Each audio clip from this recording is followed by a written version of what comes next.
Nagabenta ki khubor baman kasngi pet but subscribe ya u Antor News. But specifically talking about the scams, this word scam is used in a very casual Play manner pi by baro everybody. gini gilong ki And khubor anything bam that ta kasngi. happens, just Umentri is rang ba agajilla u Conrad ki sangma ha kasngi balang ula ong ba ka Sarkar Meghalaya Democratic Alliance NDA ba yalam da ka NPP kan pendep ya ka jing sinshar haduk bakut ka samoi besan snem. Abakali umentri rang ba ula ong rei habaya kren halor ki jersey ika kentin jersey la shupenan kamkat habadan da mano manuru bar kanu kanu ka bajia. Pitip kila shupen kala jersey bed dangshan kila don bakdo ya ka jersey kam jengok kai la ne ka jersey shihaja lais pa klor tingka kumta kesuk ban pendon kam ya ka kentian jersey ndoi menta omdan ka weru na gine ki jingkeno ki badan nong rem ya ka bala shemru na ki jing token kalong ka basuk ya ki briu ban kedokti ndoi ki de ban don ya ki jing shisha ba ki jing ken jing dia ula ong.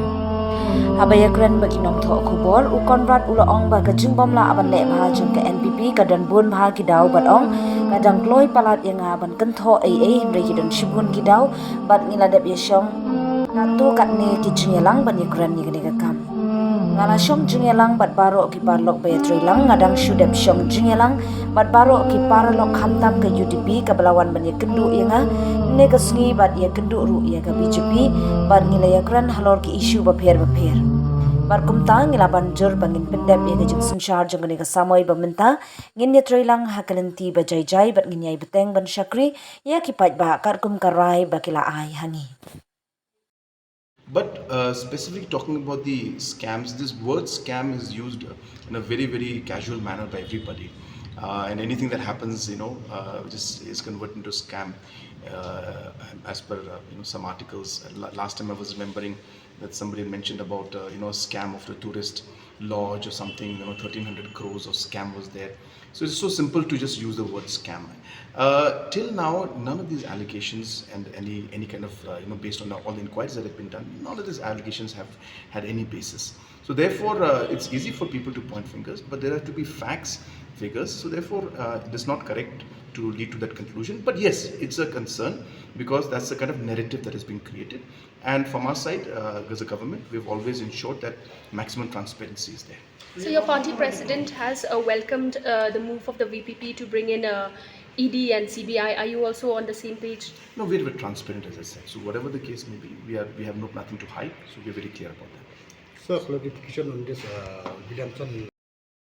First of all, your reaction regarding the verdict of the election. Yes, as I have already mentioned, even in my message on social media, that we very humbly accept the mandate of the people, and we have to move forward from here.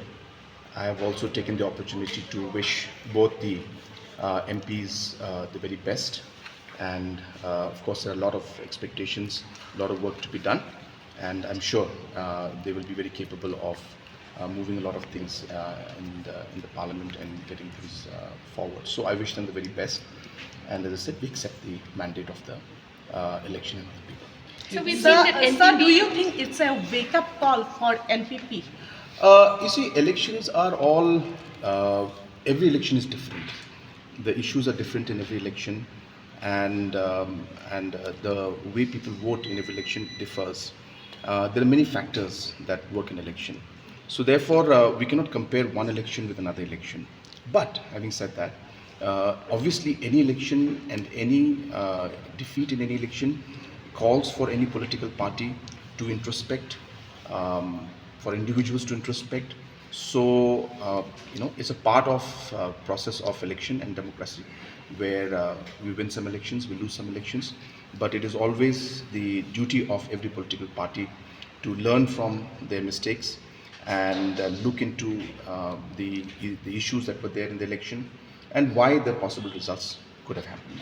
So, but for NPP, what went wrong here? What went wrong? What is it that you all failed? We can't say specifically right now because there are too many factors.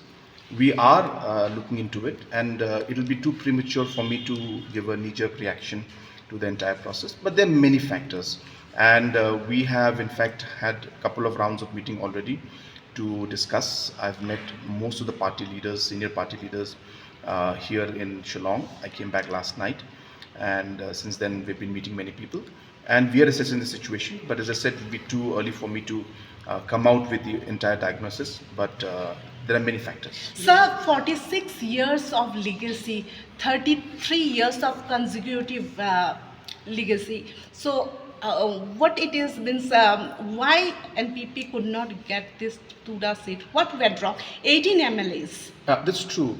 We've seen this kind of trend in politics in the past also.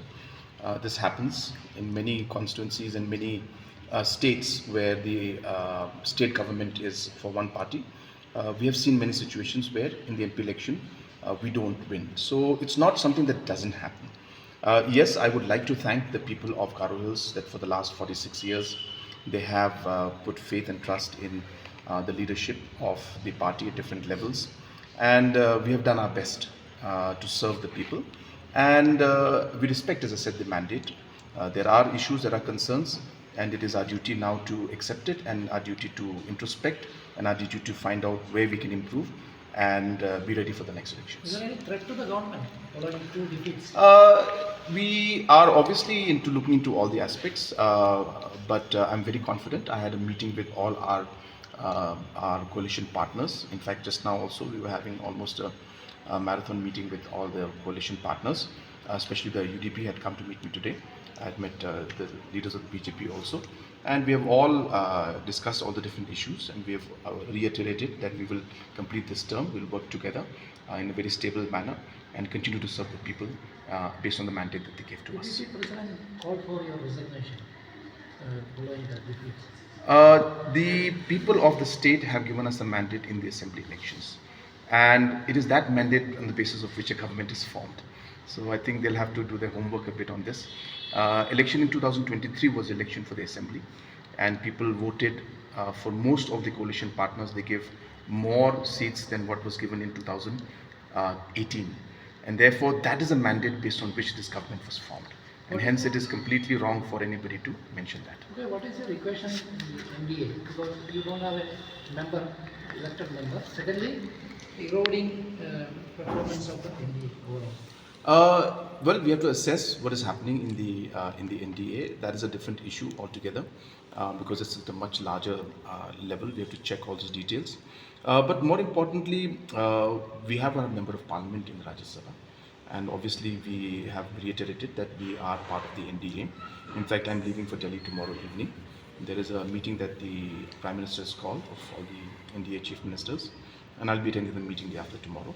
Regarding the elections and what happened at the national level, the NDA has managed to repeat for the third term, which is a very, very big and humongous task, which normally does not happen. A third term is a very, very difficult proposition for any government.